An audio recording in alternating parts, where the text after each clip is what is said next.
There is a reason that hope is so often connected with light. And just like light, hope will not bow to the darkness. It is always there, like a bonfire, like a candle, like a street light, like light under the door, like the moon, like the stars, like a shadow. Even if sometimes it takes time to see it.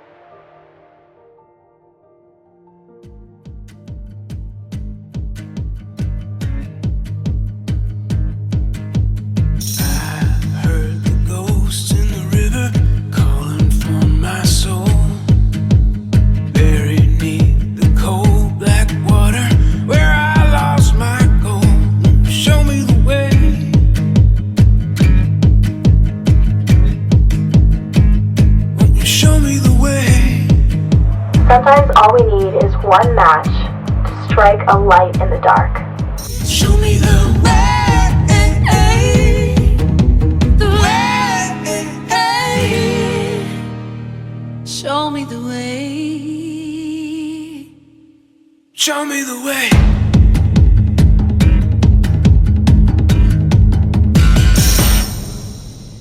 Greetings Internet, it's Katie and I'm back again with a brand new video, and today's video is yet another talking video, and today I'm going to tell you guys more about my story. I've come to the conclusion that all of the videos I do like this, where I basically just sit in front of the camera in front of you guys and just talk and spill my thoughts, I've decided that all of the videos compiled together basically is my story, and I think it'd be so stupid of me not to share as much of my story as I possibly can with you guys. Your story can help other people continue their stories. I read that on Tumblr somewhere. All pain is different. We all experience different things, but at the same time, there are some things that we all share when darkness creeps into our lives. And it's our similarities that we have with each other that can save us. So even though it's kind of painful to remind myself of the things that I've gone through and the feelings that I've endured and felt, I think it's so important that I sit here and I just talk to you guys and tell you guys about my life and about my story and what I'm feeling. As I mentioned in my last video similar to this called Faking It,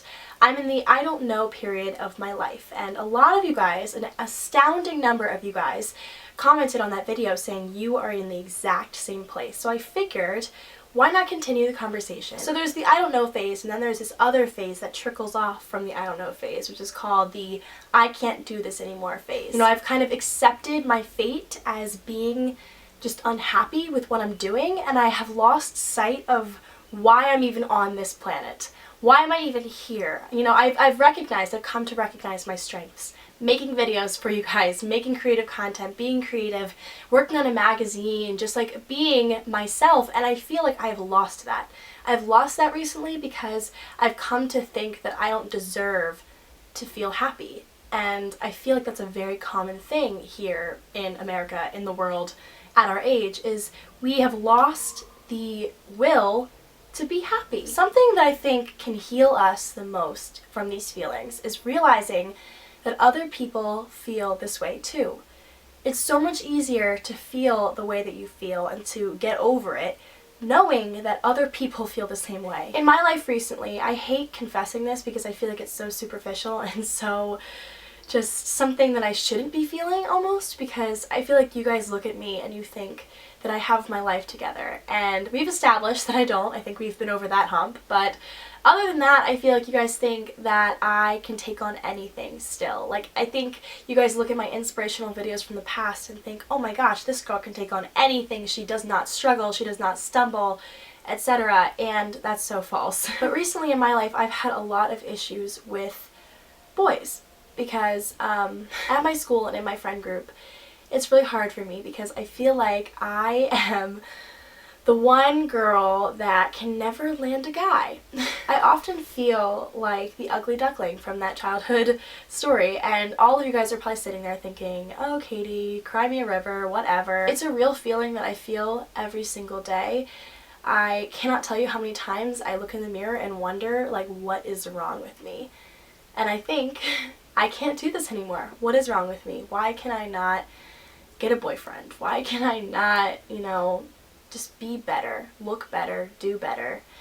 And I just feel like that's a constant thought for me and many other people. You know, I've come to know that I'm not alone just from reading your comments and talking to my friends. Believe me, I've tried so hard to numb those feelings and to just, you know, ingrain it into my head that I'm fine and that life is okay and that, you know, I have so many things to be thankful for, which I so totally do. But at the end of the day, I'm still struggling and I'm still hurting. And I can't numb those feelings because they are very real and I can't ignore it anymore. You might think that you're not hurting enough, that your pain does not deserve recognition. Whenever I encounter these feelings of self-hate or just things in my head that I complain about myself, I always think, oh my god, it could be so much worse. You hear it all the time. People in Africa, people in Asia, people in here, people in there, people in the slums, etc. have it worse than you, so you cannot complain. You have no right to complain because someone has it worse than you. And granted, I do think there's a lot of pain, there's a lot of struggle in the world that we need to address and we need to care about.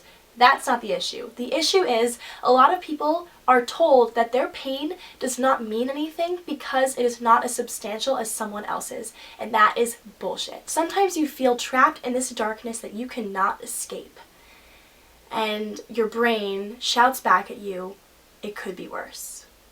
It could be worse. Grow up, grow a pair, get over it, build a bridge and get over it. And it's hard sometimes to shout back, no, my pain deserves recognition. I deserve to get the help that I need, and I deserve to get over this the right way, without ignoring it, without swallowing my complaints like they don't matter, because they do matter and you matter. You might not think that your story is significant enough to be told. You might not think that you are significant enough to be worth something. Your feelings are valid. Don't let anyone tell you that your feelings aren't valid. Believe me, I wish that I could sit on this end of the camera and tell you that I've come up with a magical solution to this. I've come up with some way to get over these feelings and to fight back. And I hate to be a disappointment, but I haven't yet. I'm kind of just in this weird rut of feeling like, can I do this anymore? Can I wake up every day and do this? I feel like it makes me feel better when you guys feel better. You know, I feel like I'm good at projecting my thoughts and these words of wisdom that I don't take to heart, and I screw up all the time because I don't take my own advice. At the end of the day though, you can't use someone else's fire. You know, you could hear all of the advice that I'm telling you right now and all the things I'm telling you, and you can't live off of that. You have to find your own fire and believe that you have it and use it. And that is what I strive to do every single day, is to get over this hump, get through these feelings and just get on with it. I feel like being in college is really hard because there's a lot of outside pressures and inside pressures and just pressures all around. People telling you you need to be a certain way and get invited to these parties and dress like this and do this and get your degree. And, you know, it's hard to be caught up in that stuff and think, oh my god, this is at the top of my priority list, and you know, how I feel and how I think is at the bottom. It's easy to put our needs and our wants at the bottom and other people's needs and wants that they project on us and make us think that we need at the top of the priority list. And you know, we kind of forget why we're here. We forget why we care and why we're doing what we're doing. If no one else has said this to you today, I want to be the first. I see you. I actually 100% see you for who you are. As I mentioned, I've been having some troubles with boys, and the other night, it was like Halloween weekend. We have a whole weekend of Halloween here at school, so we have 3 different days. You dress up something different every day.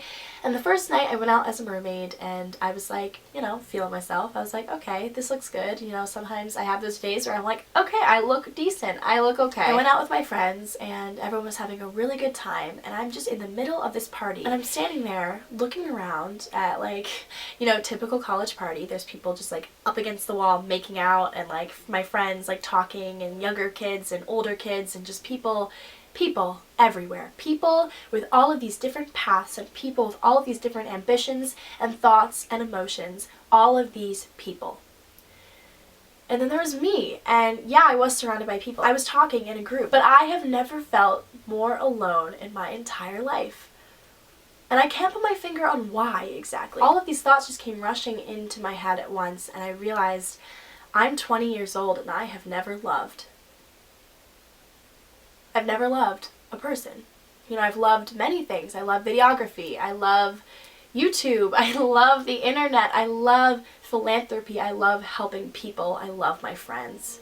But I've never loved a single person the way that my friends love their boyfriends and my parents love each other. And I just was like, holy what is wrong with me? And then I proceeded to walk out of this house, this party house, and walk down the road a little bit and stop and then realize I shouldn't be walking because walking by yourself in the middle of the night is not a good idea. I called a friend, got a ride home, was silent the whole ride, got out, went upstairs to my room, sat on the rug and just cried. And I'm not a really dramatic person. I'm not a, overly emotional person, but I have never felt more defeated in my life. And now that I'm thinking back on it, I feel like I'm pathetic. Why would I cry over my lack of a boy? Like, a boy? Wow. Out of all of the messed up things in the world that I could have been crying over, I was crying over a boy. But back to what I said, guys. All pain and all feelings are significant. Your pain and your feelings are significant no matter what people say, no matter what other people's pains are. Everyone is dealing with their own shit. And until we realize that, and until we realize looking around at every person in that party, every person there was dealing with their own stuff. Not just me, not just you. Everyone is dealing with something. No one goes through this life prancing around, all happy, go lucky, I have everything, whatever. No one is like that. Literally no one. Ask anyone and someone's gonna say, oh, I'm struggling with this, I'm struggling with that, I'm struggling with that. One of my roommates, Simone, comes in. I was previously in a completely empty house, so no one heard my episode.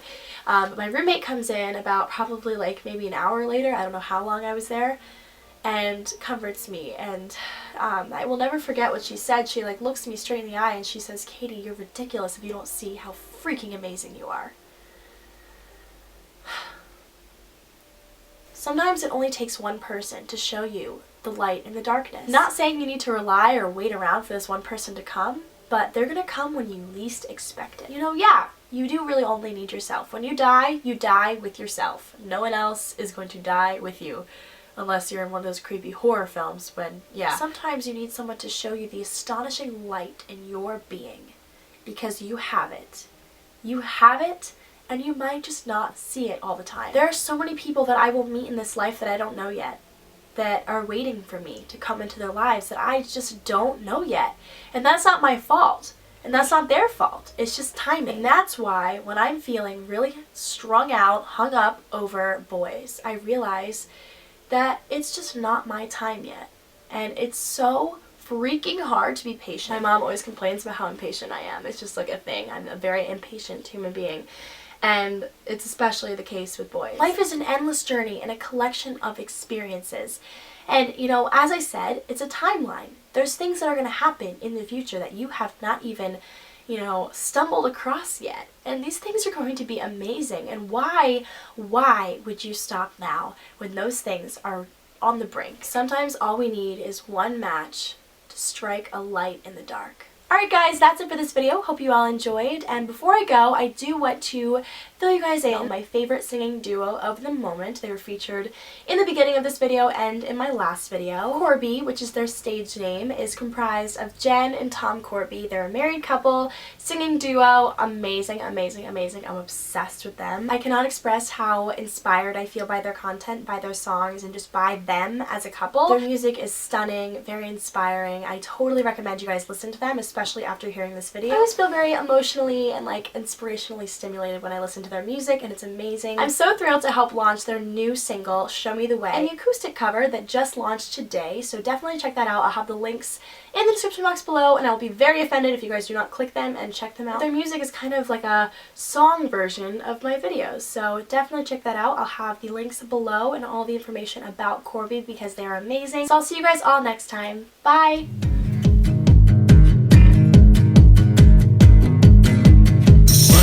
Strike gonna cause a spark. Can you free the light? Can you heal the dark? Show me, show me the way,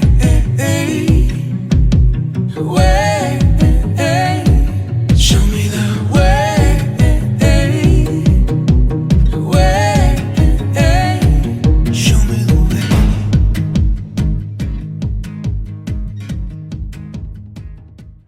Hey, we're Corby. And we're so excited to premiere our acoustic version of Show Me the Way exclusively with Katy. She's pretty great, isn't she? I love her.